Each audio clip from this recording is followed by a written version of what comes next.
Hello, my name is Sephora Weissman. I am a therapist in Ventura, California, and this is a conversation about misophonia and working to be free of it. And before I start, if you have any serious mental health issues, this is not therapy, this is not medical advice. Please seek somebody that is a licensed professional in your state. If for any reason I trigger you or you get triggered, I apologize. I do my best to not do it, but it happens. So I'll do my best to not do that, but I apologize in advance. So right now I am talking with Lisa, and we met about a year ago briefly. And yes, so tell me what's going on. Yeah, so thank you for having me. I'm glad to share my story. So I have been on a journey with misophonia since the end of 2021. So mine was a later onset. Didn't have it as a child. And my triggers are also not the most common. I struggle with traffic noise sounds and things related to that. And I'm here today because I think the thing that's helped me the most is EMDR and working with an EMDR therapist. And I can share more about that. But yeah. Yeah, I remember when we spoke a long time ago, you were kind of seeking help, and then you went on to do an EMDR intensive, and you told me, I never forgot it, you said, I came home and my trigger sound was gone. Mm-hmm. And then I didn't talk to you for, I think, over a year, and I thought, Mm-hmm. what happened to her, right? Mm-hmm. So I'm curious, so a few questions here. Maybe just starting, you said this was a later kind of onset for you, right? Yes. But I'm curious if, which is so interesting because some people, for a lot of people with misophonia, it begins when they're children. But for Mm-hmm. you, when it was older, I think for myself personally, it was when I was older too. And I've heard other stories of people when they were older. But I'm curious, were you sensitive as a kid? Sound sensitive to anything? Maybe you didn't have a big reaction, but you were like, I could hear these things and they're a little annoying. I'm curious. I have been asked that question a lot. Mhm. I don't remember as a child necessarily being sensitive to sound, but I was a sensitive person in Mm. general. And I actually, before I developed misophonia, in my adult life, more and more I realized just sensitivity to my environment and sound being one of them. Not in a triggering way, but if I'm in a really noisy restaurant, talking to somebody, I Mm. think that would bother me more than maybe the average person. Um, yes, but I don't, yeah, not a lot of memories that I have of that particular issue as a child. Okay, so it was just more, you could get overwhelmed a little more easily as a kid, but it wasn't like Yes, a sound specific issue or anything like that. no. Yeah. Okay. Yeah. So, yeah, I guess then just one day it started. And can you explain that? Like what Yeah, happened in yeah. those moments? So the background is, so in 2021, my husband and I, we were looking to buy a house, a townhome, and we ended up buying one. And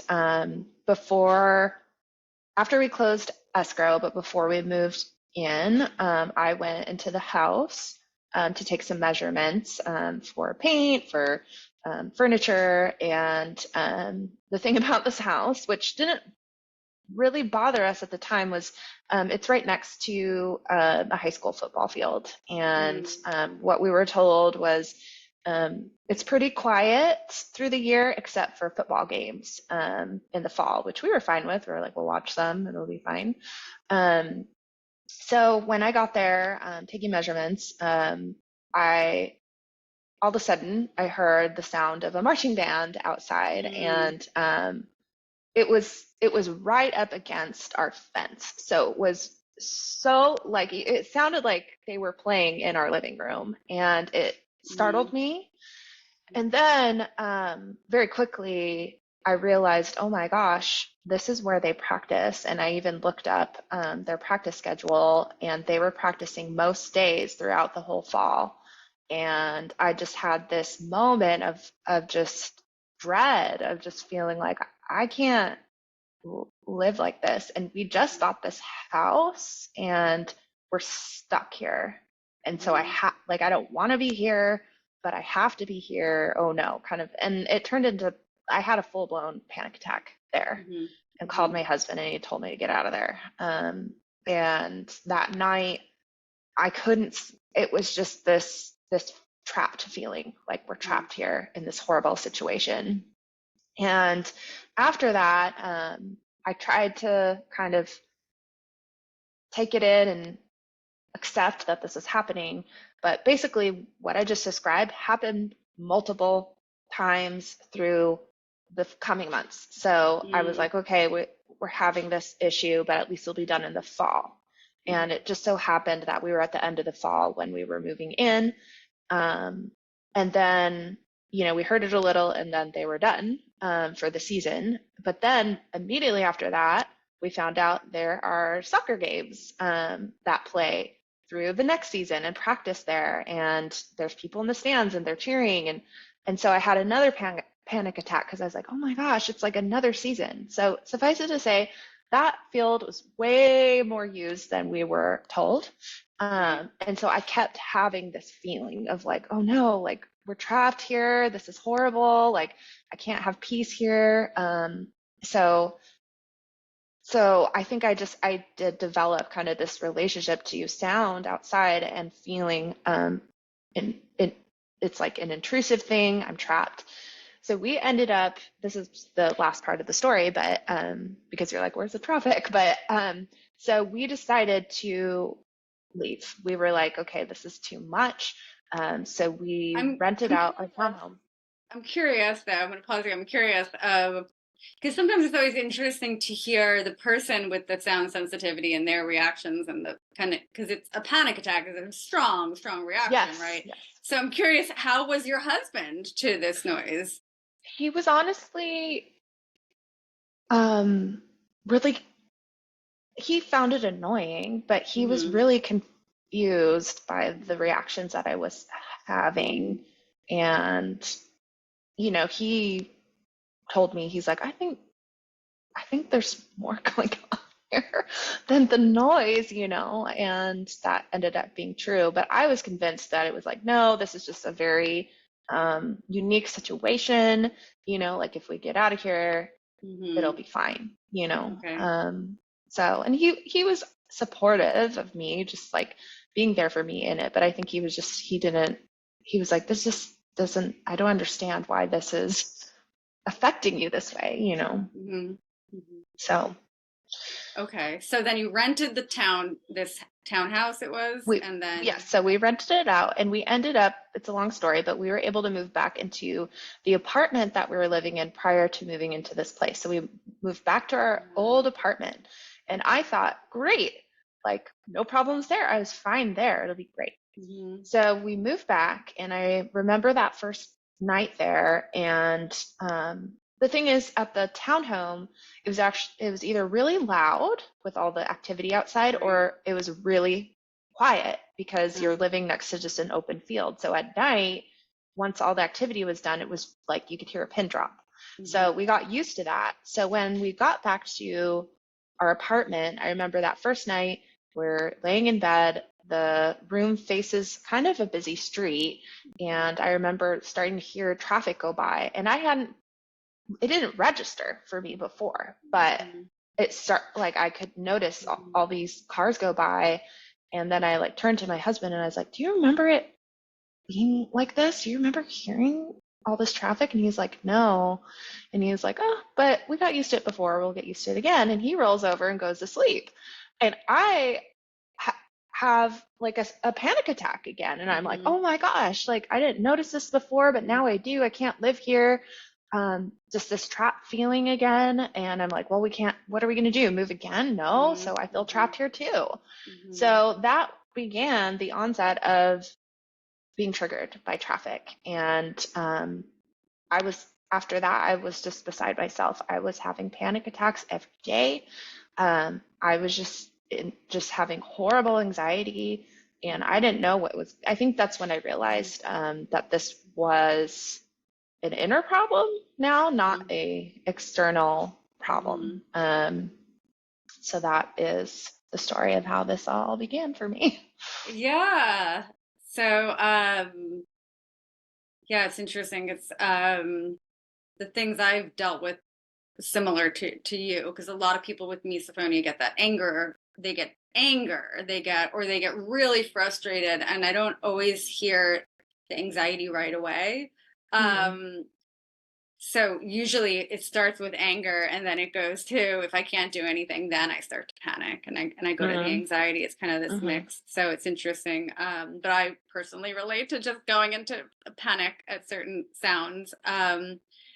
So so you're like, I have this thing is happening to me, and so then it was like, what did you do, or how did you learn about misophonia? Because sometimes it's like, when something just happens, it's what's going Mhm. on with me, so how Mhm. did you what kind of help did you seek?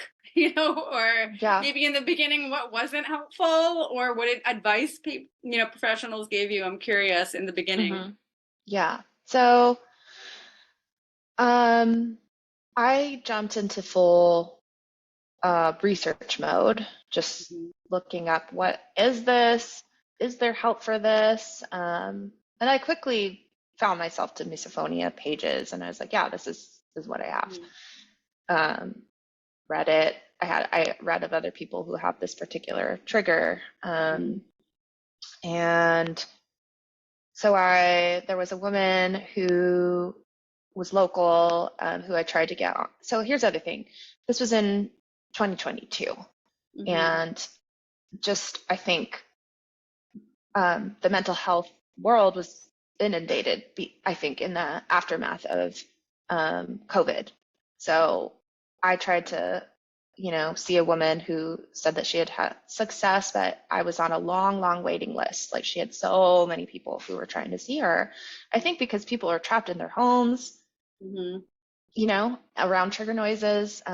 So I waited and waited and we never connected. And then I did work with somebody who um, did more like body relaxation with trigger Mhm. noises. It helped some, I guess, but it didn't really move the needle that much, honestly. Okay. Nice Mhm. guy, but I didn't, yeah, not much came of that. Um, then what did I do after that? Then I saw somebody who did more like acceptance therapy. Okay. So he basically just had me um, do what I call it exposure therapy. It was more like learning how to accept uncomfortable Mhm. feelings. Mhm. So, and just to illustrate, so at this point, it wasn't just uh, traffic noise that I heard inside my house. It totally expanded to everywhere. Mhm. So it was Mhm. hard to walk down my street. It was hard to go anywhere, Mhm. honestly. Mhm. So I will say working with him helped some. I think where it Mhm. helped the most is it helped me to tolerate walking outside more. So I would go on missions. I'd go for like a minute and just allow myself to hear the sounds, allow myself to feel what I was feeling rather than resist it. That was the goal. Don't resist it, Mhm. allow the feelings. And so I will say I think that helped some. Mhm. But again, it moved the needle a little more, but it just there I think I Mhm. reached a cap where it's like I couldn't handle it anymore. Mhm. Especially inside my home. I think I got to 10 minutes. of being able to tolerate it. And then I had to, so I would turn on white noise that would drown it out. So Mm-hmm. that's as far as I got with that. Do you think it was worse in your home? Do you think in the home? Yes, yes, Yeah. we're definitely. And because, you know, for me, and I think many people, home is supposed to be your safe place, your Mm-hmm. sanctuary. And Yeah. I'm having these sounds that feel like intruders. And so it was definitely worse because it was like it's supposed to be safe and it's not. Yeah, and the home, it's interesting. It's yeah, that to move again, it's a big ordeal. So it's kind of, I'm a bit trapped here. I'm a bit stuck Hmm. here, and I'm being bombarded by things that are making me feel uncomfortable. Yeah, it sounds like, I know a lot of the things that you discuss. I know a lot of these methods, and I've, learned about them. And I think, I do like some of the acceptance work, and a lot of people are like, no way I could do that. No way, but I think anything that can help to, because your brain is linking sounds as a threat, and Hmm. rationally, like, okay, there's really nothing threatening, but your brain is linking that. So anything that can help turn that threat response down. And I think some acceptance can help that too. Hmm. But yeah, but it's not clearing out the Hmm. what's causing it. Right. What's driving it. Hmm. So then then you decided to do this EMDR intensive. Is that correct? Yeah, so I was talking to a friend about Hmm. this, and she said, "Oh, I know somebody who does EMDR, and I think he's worked with people with this particular issue," which surprised me because I I don't know a lot of people who know about this. So I was like, "Oh, okay, I'll hit him up." And we did a consultation. I felt really comfortable with him, and he does, week to week EMDR therapy, but he also does intensives, which are intense. You're doing many hours of EMDR in a day. So it's like many sessions worth, but you know, I think I can get into it, but I think there's really great benefits to doing something like that. So, I mean, I was desperate. So I was like, whatever, let's do it. I don't care if, Yeah. I pass out at the end. I just want help. Yeah. Well, I'll just share though. So EMDR stands for eye movement desensitization reprocessing, for anybody that doesn't know what that is. And there's a lot of mystery around it. There's a lot of hypothesis of why it works. There's actually some research around it too now, around, I think, eye movements and memories, eye movements, and the that flight fight alarm brings that down. But also, I think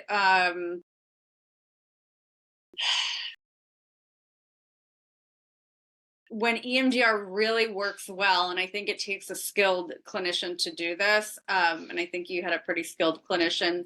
What happens is the memory reconsolidation, which I talked a lot about in my first video. The memories get reconsolidated because you're working on memories on EMDR, correct? Hmm. Mostly memories around events that happened. So you did 1 day of EMDR, or was it a 2 day intensive? It was just one day. Mhm. Okay, so 1 day, and then you come home. Yeah. Well, and can I just describe what even happened Yeah. there, or do you want me to tell you the result first? No, tell me what you did. No, I'd love to know what you did, because I think so I'm trained in EMDR also. So I know, and EMDR, a lot of therapists are getting trained in it. But the very basic training, I Hmm. think, doesn't get into a lot of the complexities of this. So again, I think I've had a lot of clients come to me and they're like, "Oh, I did EMDR a long time ago and it didn't work." And I question, why didn't it work? And again, Hmm. I think it takes a skilled practitioner Yes. that knows a lot. But yeah, I'd love to hear what Mhm. exactly you worked on or did. Yeah. So, um, and he gave me permission to say his name. His name is Tim Eby-McKenzie, and he is very skilled. And I have actually done EMDR, not during my misophonia journey, but earlier on in therapy, I'd done it. I didn't really, I mean, yeah, I didn't really feel like it did much for me, to be honest, Ah, back interesting. then. But I just think the way that he went about it Mhm. really was impactful. So, uh, what we did, to my memory, it's a little while ago, but he had me, and he does this often, is he had me make a movie in my head of just the memories that felt distressing since since misophonia started. And he so I started at the very beginning with the townhome all the way until now. And Got he it. had me figure out what are the most distressing memories. And then of that, he had me pick the most distressing one of those. And then we talked about it a little. So he had me figure out the feelings associated with that, but he also had me come up with an image of how it felt, what that experience was like. And I believe for me then the image was like a rat stuck in a cage being tortured. Like that's That's a truly how it good felt. image. Yes, I understand the image. Um, Yes. so then we did EMDR around that. So he had me picture the image, feel the feelings. It was a lot about where is it, the feeling showing up in my body, and then tapping or eye movement. So I'd tap here, or sometimes it'd be this and eye movement. So he would use his finger, I'd follow his finger. Um, which honestly is a little difficult to do. You're trying to stay in touch with the point, right? It's kind Right. of confusing your brain, and in that, it's desensitizing the memory. So after we did that, we did that a few rounds, and he would always check in and ask me on a scale of 1 to 10 how distressing, and it was a 10 out of 10 in the beginning. We'd do a few rounds, and it was a 7, and then it was a Mhm. 5, and then it got to 0, which Mhm. that was the first time I had ever experienced something like that. So I was like, what is this magic? And then he's like, go through the movie again. Now let's pick the next one. And what really surprised me was when I went through the movie, and there were other really distressing ones. The work that we had done on that one memory affected other memories. So Wow. there were other memories that were zeros. And that's when I was like, oh my Wow. gosh, I don't know what this is, but That's some magic. so then those were done. So then we worked on other ones. Mhm. In the process, I am remembering this now. There are other things that did come up that weren't original to the movie that were related Mm. to these. Some we got a little bit into my childhood, but there are other things that had happened during that time period that I didn't even think were related, and we did work on those things. So, yes. So in this intensive, you didn't work on any really childhood stuff. You just kind of worked on what happened and then kind of the more current stuff of what Mhm. was the most stressful things till they got to till they weren't distressing anymore. Yeah, and I remember what he said was he's like, we're going to work on this first, the more Okay. current, and then after this, if you want to continue, we can then begin to work more on Hmm. the other stuff. So, Mm. so I was like, okay, we'll see how this goes. But there were some memories that did come in processing because Mm. the other thing is he would just say, follow my fingers, tap, focus on the feeling or the memory, but let it go, let your brain go where it wants to go. Mhm. And so sometimes it would go to some past memories, like that would come up, and he would Mm. say that's because they're linked. So we'll do work on those. So yeah, primarily we were working on just the movie of when misophonia started until the present. Yeah, that's really cool and interesting though. And then would you so you did this and then you were tired, I'm sure, after it, and you went home. And was it true that traffic just didn't bother you? Was that true? So What was that like? So yeah, so before I went to this intensive. The room that was really tough for me was my bathroom because you take a shower, you'd have to open the window to ventilate, but I was on a busy street, and then right around the corner was an even busier street. So I'd open that window and couldn't stand hearing traffic noise. It just immediately put me into panic. And I was just panicking in general.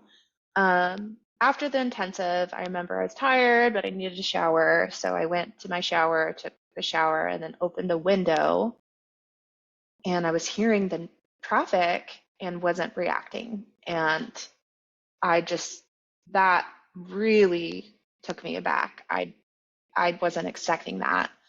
And it took me a while to even believe that. I was like, I don't know, I'm just in my head, I don't know. But yeah, it that happened. And what I'll say is it didn't take everything away, but it moved the needle a lot. So I was, 10 out of 10 reacting. And after that, I think it took it from a 10 to like a 4.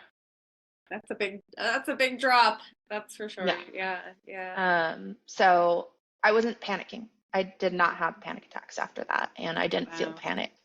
And I was able to turn off the white noise for a while and just feel okay, and then turn it back on. So I would say what happened was the reaction that I was having was panic before. And then after that, I feel like the panic went away, and now it was a lower level of just like the stress happening. So it was like, okay, there's more work to be done here, but I never expected a big shift like this to happen in the course of a day. So that told me, I was like, okay, signing up, we're going to work every week on this, and keep going. I'm curious because I know people with misophonia, there's a lot of this anticipatory anxiety that happens, the anticipatory anxiety, kind of waiting for it to happen. There's also, for a lot of people, like the phantom noises where you start to go, am I hearing this? Do I think I'm hearing this? I have to make sure I'm hearing this or figure out where it's coming from. Do you resonate with that? And did that go away too?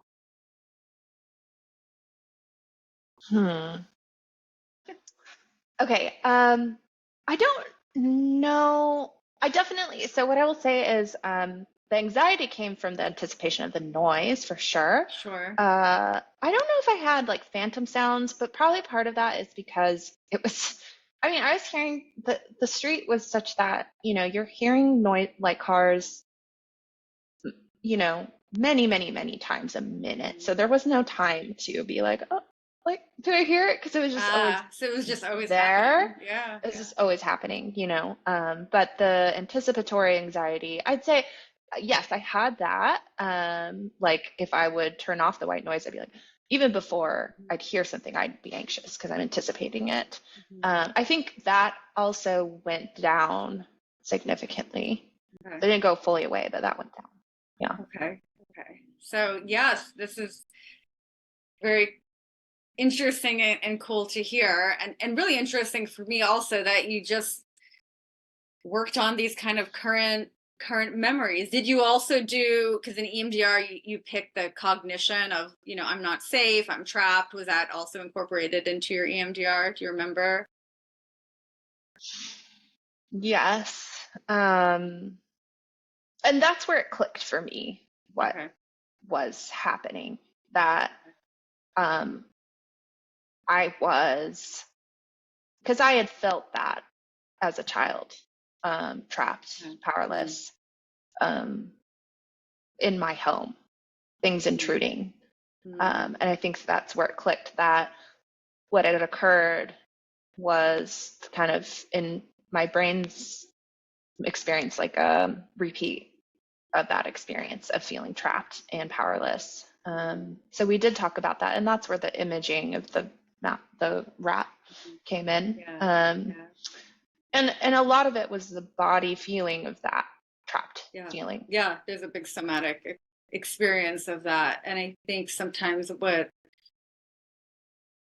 happens is childhood trauma or childhood happens, and you know, things happen, and then we just go on with our lives.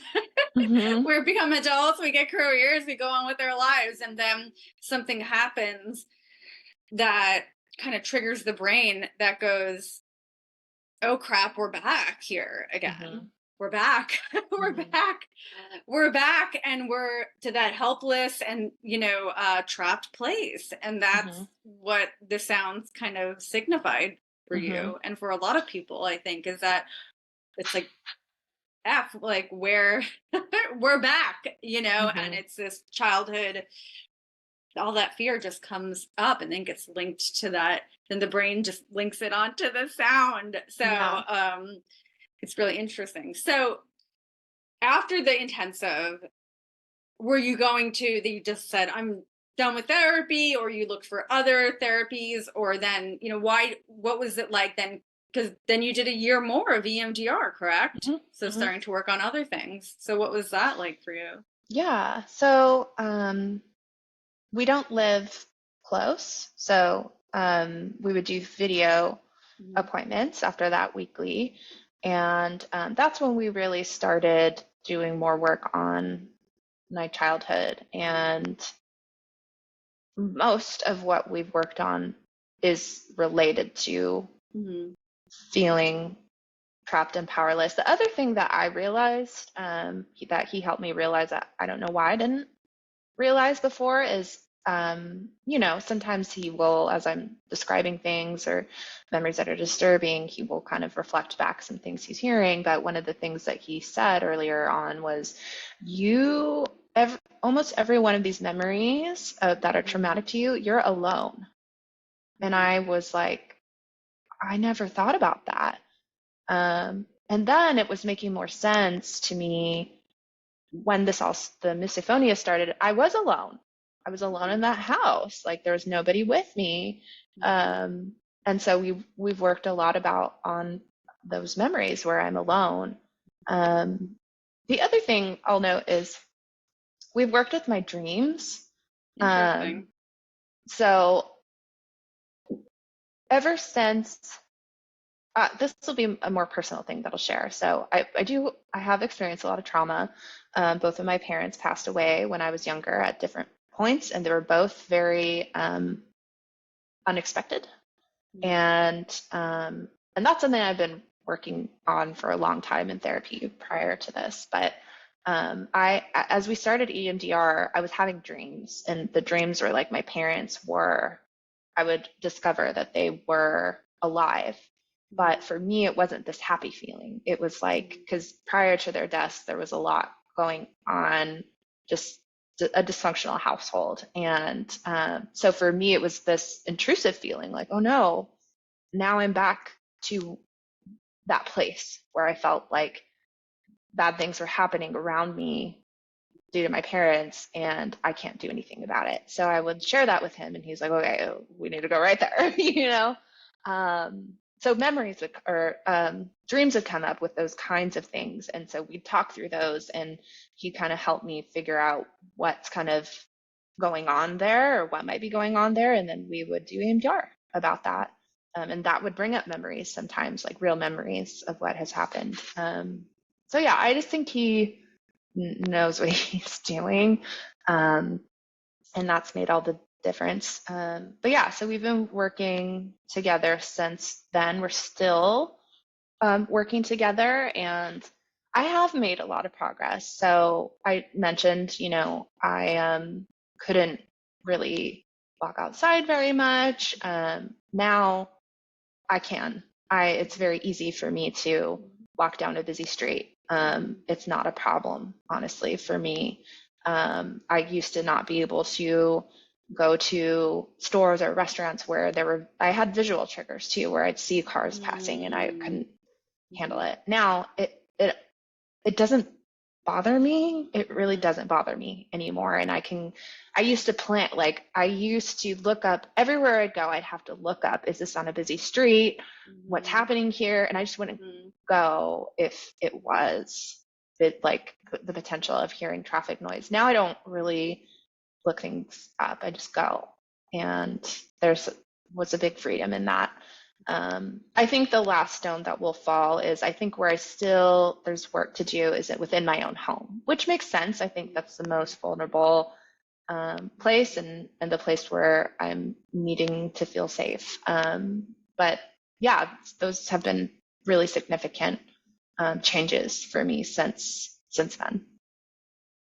So you said at the beginning of this, if it was at a 10 and then you did the intensive and it went to the 4, where would Mm-hmm. you say you're at now with reactions or things just related to misophonia?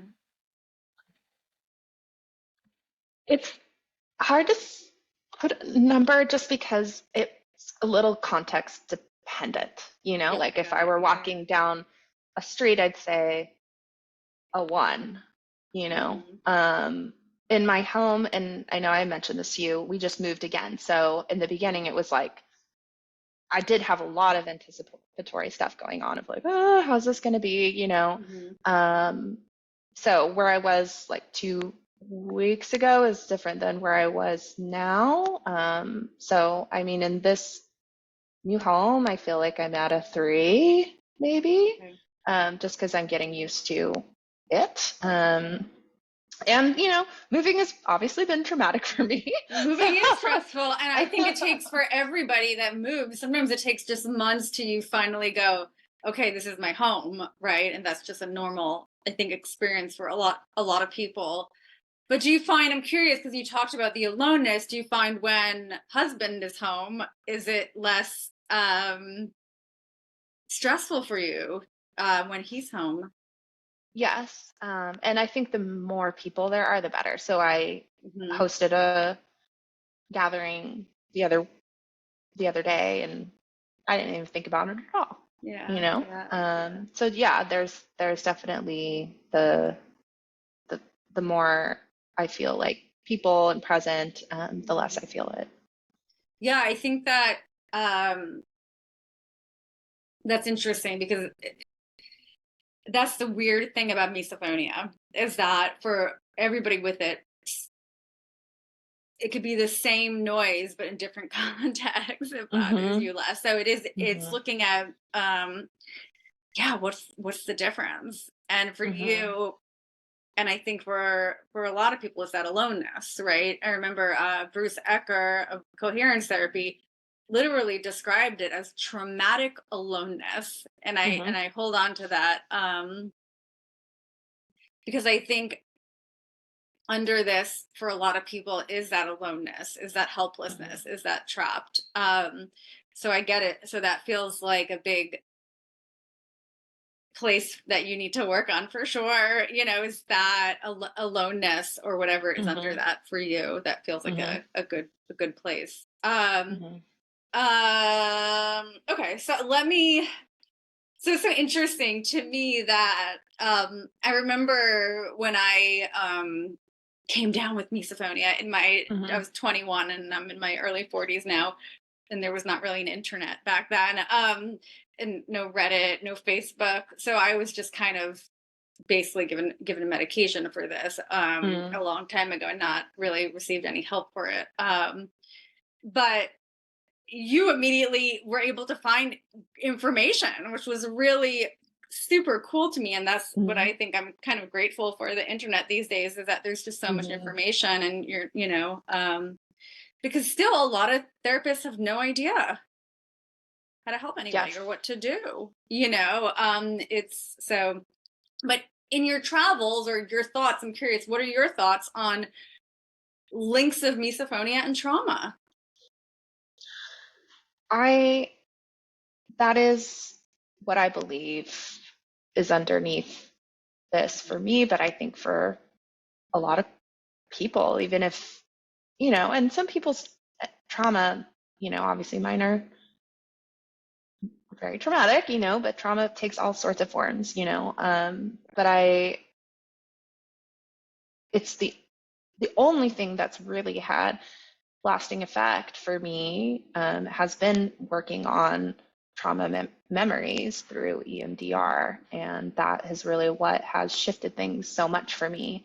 And I think just the more that I work on this, the more it all is making sense to me that, it's not this for me, it's not the sounds, it's what they remind me of, and they remind me of trauma. And how this all started was so similar in the feeling in my body and what it felt like in my brain, to what I've experienced in the past. And I've even just lately been thinking about what is, and I mentioned this to you, but what is it, do you, like, what is, this sounds weird, but what is misophonia? Like, what does my reaction do for me? Why do I do it, And I do think it's a weird thing where it's like in my brain, it makes sense to my brain that it's a protective thing for me. I'm scanning for danger. Sure. Yep. And this feeling of, if I do that, then nothing bad will happen to me. Because and then relating back to my parents, these were very unexpected traumatic events that it was like the rug got pulled from under me. I was on the lookout for it, and because I wasn't on the lookout for it, a horrible thing happened. So now it's like, oh, as long as I'm on the lookout, I'll be okay. But so it's like I'm suffering in one way, but I think somewhere in my like the traumatic recesses of my brain, it's like, oh, this is protecting you. So I think yeah. Well, continue. Sorry, continue what you were No, I don't know. I was just talking. Yes, there's the right. So the brain links sound to threat.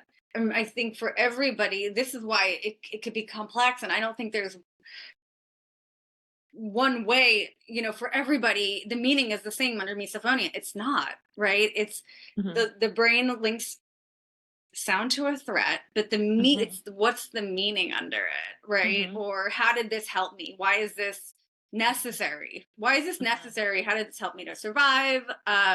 What's the meaning? What is the meaning? And everybody, it's like there's a lot of the similarities that I see, like I said, of the helplessness, alone, trapped. So I get that, but the specifics are always a little different for everybody too, of what's the meaning under it. And sometimes I think when this happens later in life versus like the childhood, what I call misophonia classic is like the eating, chewing, I guess that's what everybody. Sometimes I think it's a little different. I think for people, and I could be wrong, maybe I'll have a different opinion on this in a year from now, but I think for people with the later onset, it's just like I said, the brain just goes, we're back. We're back. This is reminding me of when I was back here, and it's terrifying, and it just it's terrifying, and so we have a panic attack. But yes, yeah, and trauma. It's not always trauma. For some people, there's trauma, and some people, because I work with some families, and it's not like the kid had some horrific. They have a pretty normal family life, but what I think is sometimes there are family dynamics under it that can cause this too. So there's a spectrum of Absolutely. This all. Yeah. I mean, this is an aside, but in my work, I coach people and in lots of different things, but I'm working with somebody who she herself says, my parents were awesome. We had like a really great childhood, and we are still digging up stuff for her that wasn't intentional, but it was traumatic for her and has having effects. So, anyone who's listening, it's like, if something's not relating, or you don't, your trauma is different, that doesn't mean that this doesn't relate. I just think everyone has a different story. Everyone has a different trauma. Everyone, I think, makes sense. I think, this is my opinion, but I think misophonia does something for everyone. Like, it protects, it does something, but it can be very different for everyone what that function is. And I think that's part of the work, is getting underneath that and figuring out what it's doing, how it's like serving you by protecting you from something else, by doing something else, right? So Yeah. I think that's the most difficult part sometimes, though, is like figuring out what is it doing. Yeah. And it might not, I don't, it might, and that's the question, I don't know if I shared this with you. It was because I have a very similar sound Hmm. trigger of outside noises in my home. So, Hmm. and being alone. So, and I remember discussing this with Bruce Ecker of coherence therapy, and I said to him, because I did a therapy where they kind of lead you to be like, how is this protecting you? How is this protecting you? And I thinking to myself, how is having a panic attack with sounds helping, Hmm. like protecting me in some way? And I remember he shared, and I don't want to be exact what he said, I'm just trying to remember, but it was something around emotion. It's just emotional learnings come about in different ways. So it Hmm. might not be protecting you. And Yeah, it it might might be have something some else. it might have protective qualities around it of I have to scan for danger because there is danger could happen at any moment, right? Hmm. But it also can be this is reminding me of that being helpless and trapped, and that's the meaning under the sound. So it could Hmm. be either, or it could be, because I don't think mine has much of a protection.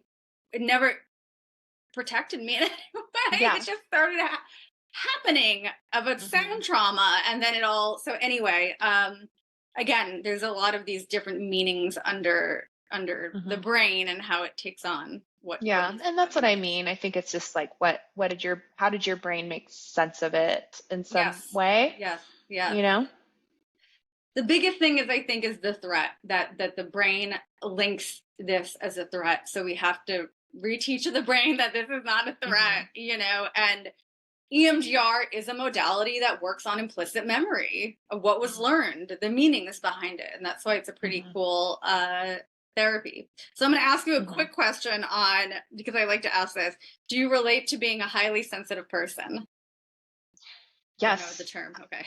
I know it and I am it. I took the test. I discovered this, well, I've struggled with anxiety for a, most of my life, but I came upon this when I got engaged, and this is a whole other story for another time. But I flipped out, and I found a therapist because it was just like a whole thing for me of like, oh my gosh, like is love safe? But I worked with Mm, somebody who helped me realize like part of what was going on is I am a highly sensitive mhm, person, and I think the highly sensitive personality type are actually often scanning for danger.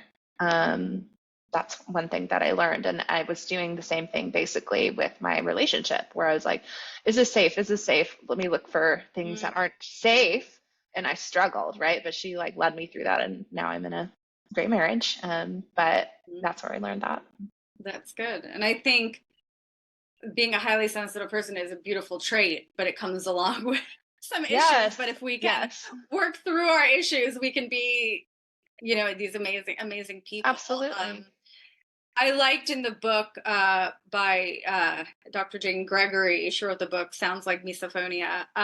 She described in the beginning of it that maybe people with misophonia are more generally sensitive. Maybe back when we were living in the forest, we were the ones that were more alert to sounds to protect the tribe, and so there was this Hmm. evolutionary quality to it that these qualities were of hearing things or noticing the subtleties in the environment that were Hmm. really beneficial and were for survival of everybody. And so that got passed down. But maybe what happens is then add on trauma, and then Yes. it's like the perfect storm of like I already Hmm. had this possible sensitivity, this trait that is great, but then trauma happens, and then the brain gets all a little confused. That's Yeah. funny. Yeah, I would agree with that. Yeah. Yeah. Looking at my notes.